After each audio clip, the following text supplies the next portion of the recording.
Today we're going to be building a Guitar Effects pedal board with a removable cover. Now this box is meant to sit inside a soft side carrying case, so there's no need for any handles, only a couple simple hand holds on the sides to pull it out of the bag and one on the front to open the lid. To get started, we'll head to the table saw and rip our sides to width.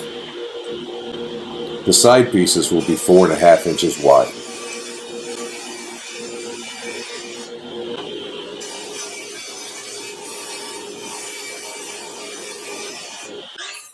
Once that's done, we head to the chop saw and cut them to the proper length.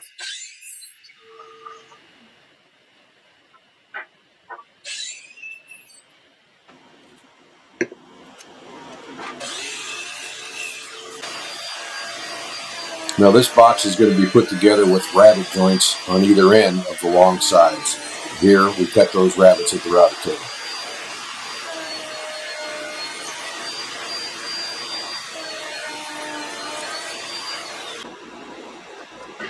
After cleaning up the edges, it's time for some assembly.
Once the clamps are on, a quick tap with a block will make sure that the edges meet flush at the corners.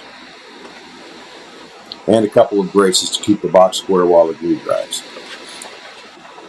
A quick swipe with our card scraper will get rid of any glue squeeze out in those corners.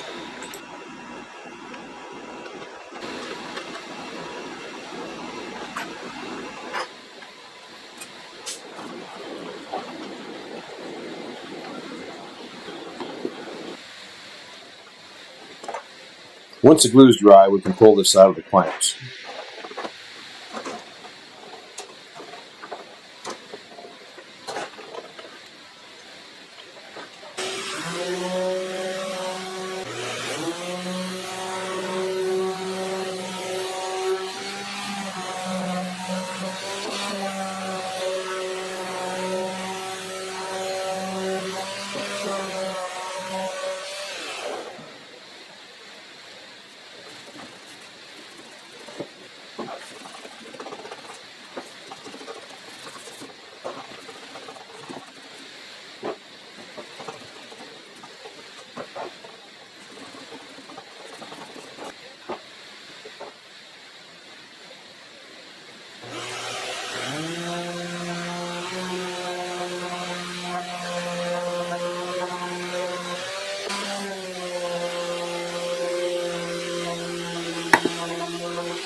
And for the top and the bottom of the case, we're going to use 1/2-inch birch plywood. Here, we'll cut a rabbet into the frame to set the plywood inside.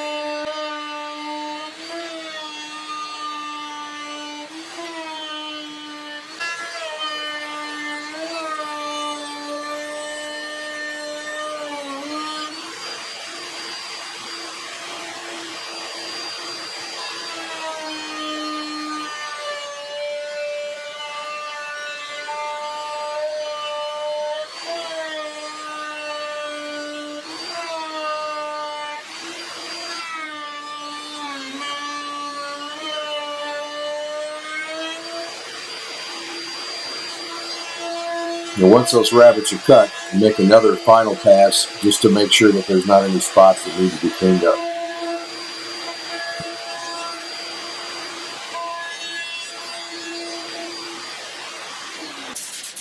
And with that done, we'll flip it over and do the other side.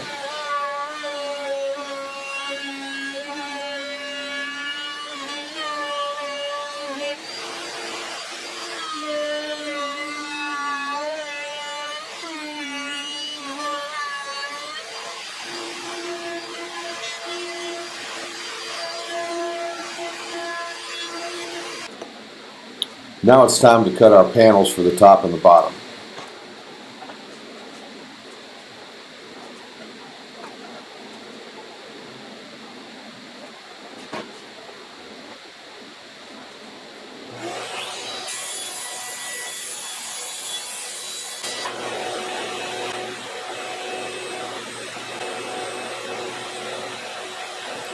We're cutting the panels to length with the track saw, and then we'll cut them to width on the table saw.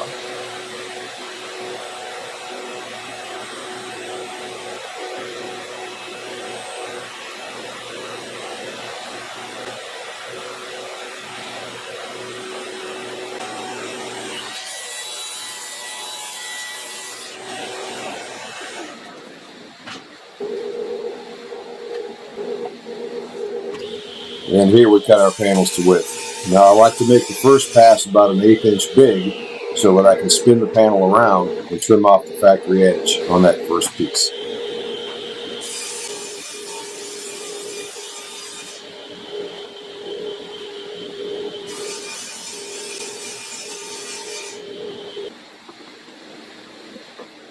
With the panels cut, we'll check the fit with our frame to make sure that everything fits just right.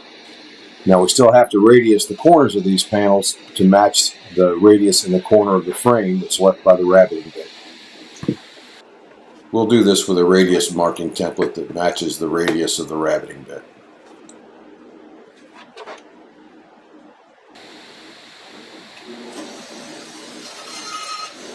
And to avoid having to sand too much off the corners, we're just going to clip them outside the line on the bandsaw.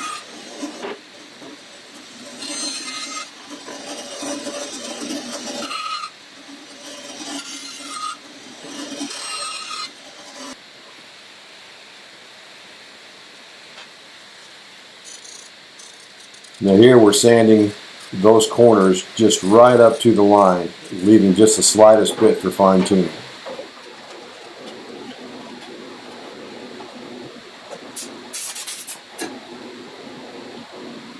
With the corners rounded, we can check our panels for fit and fine tune them as necessary.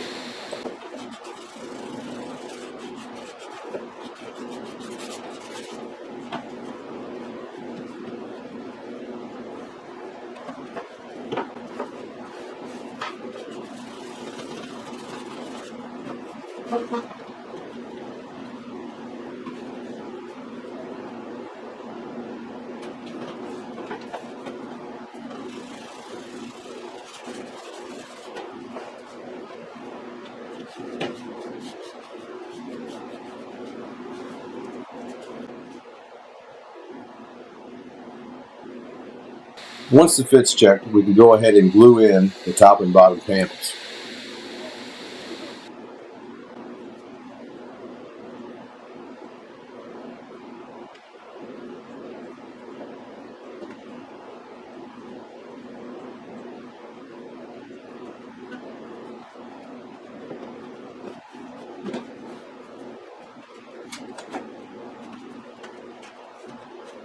A couple clamps to squeeze the sides together against that panel to eliminate any gaps.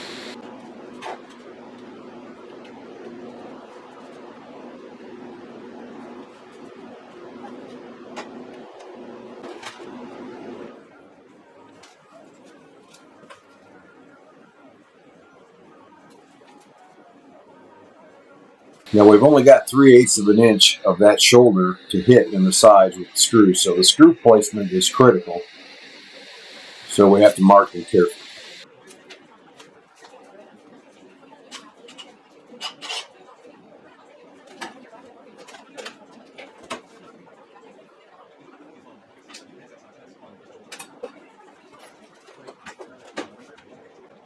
We'll be drilling the screw holes with a countersink bit. In order to keep the bit from drifting as we start the holes, we mark the locations with an awl.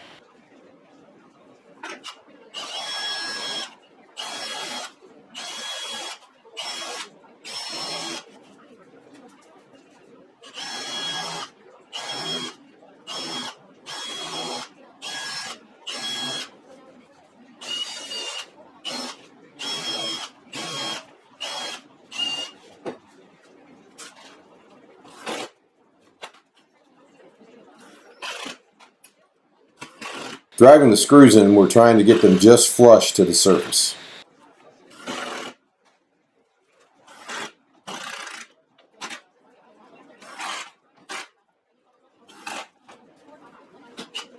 As we're installing the screws, if any of the countersinks aren't deep enough, we'll back up and deepen them just a little bit.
With the top attached, we'll flip it over and use a card scraper to remove any glue squeeze out.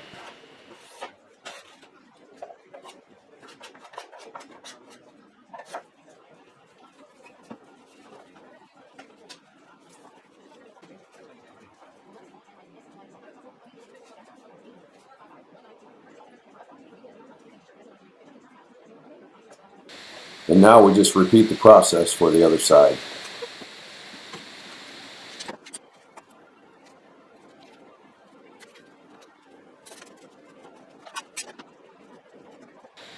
With the glue dry, we can sand the sides flush to the top and the bottom.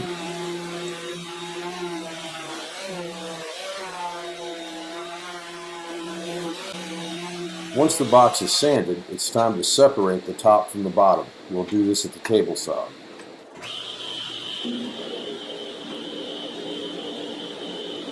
When cutting the short sides, we don't want to cut all the way through the side. We want to leave just a little bit of material holding the box together.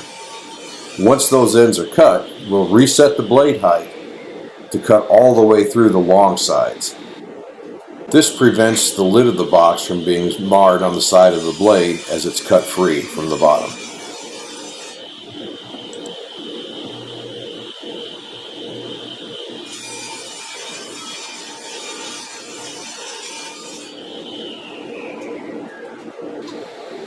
And now we can use a flush cut saw to remove that last little bit of material holding the box together.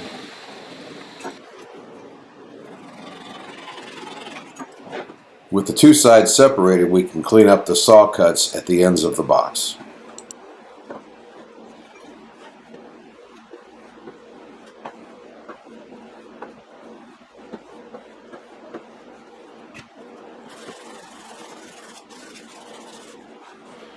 Now we can use a 1/4 inch radius roundover bit at the router table to round over all of the outside edges of the box.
The lid of the box will have 3 handholds cut in, one on either end and one in the front. We do this with a flush trim pattern bit and a router and a simple homemade template.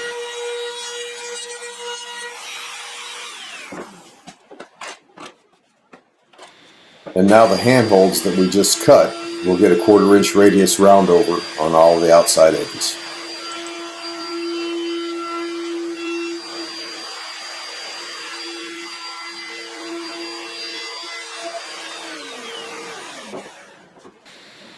We'll ease the edges of the insides of those holes with some sandpaper.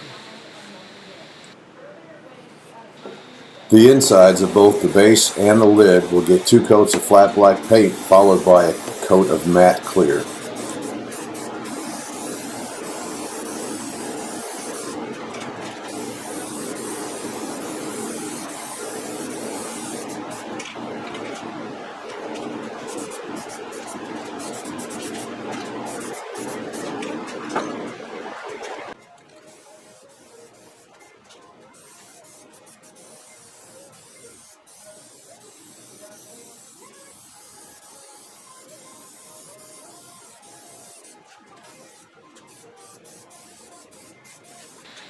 Now we'll temporarily install the hinges on the box. Later we'll remove them and modify the hinges so that the box lid can be removable.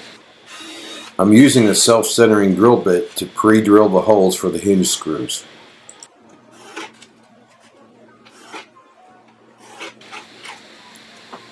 I've applied some blue painter's tape along the edge of the box lid.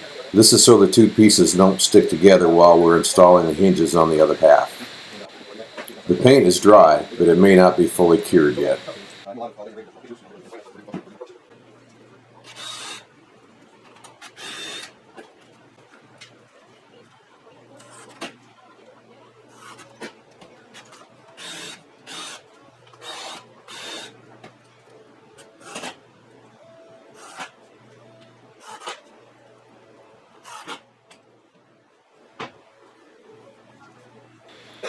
Now that the hinges are installed, we can begin installing the latches.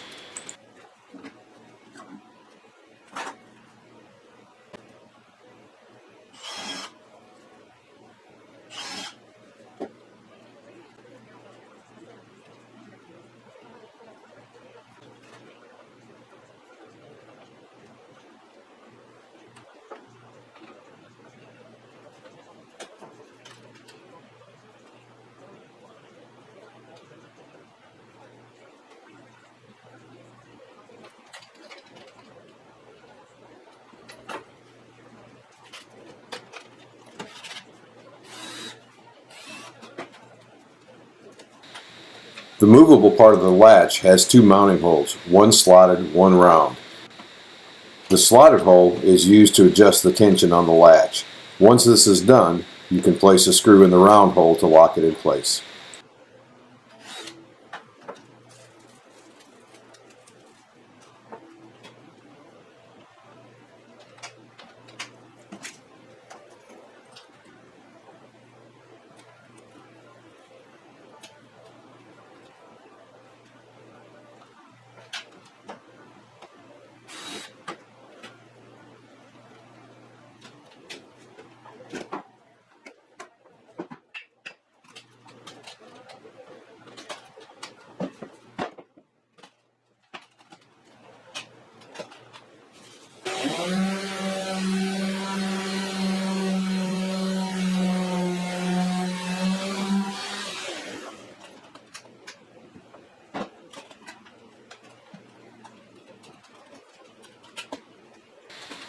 Now it's time to modify the hinges so that the lid of the box will be removable.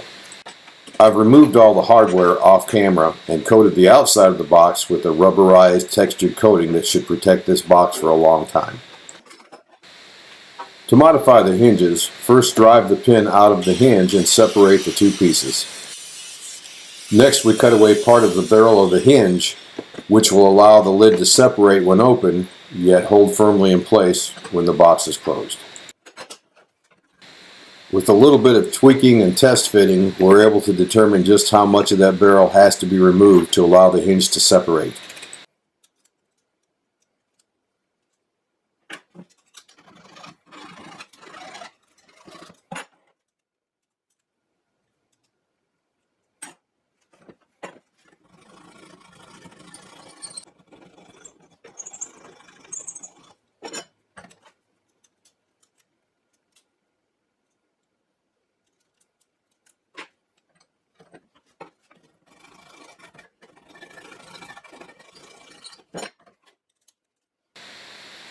Now that we've modified one hinge, we know exactly where to cut the second one and exactly how much material to remove.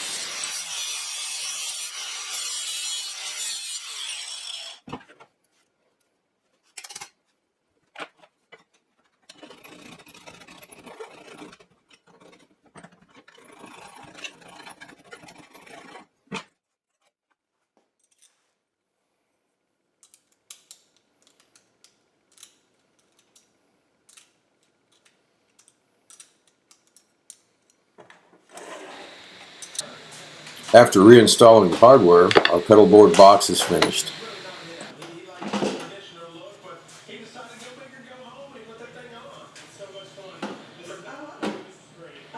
If you found this content helpful, don't forget to like and subscribe.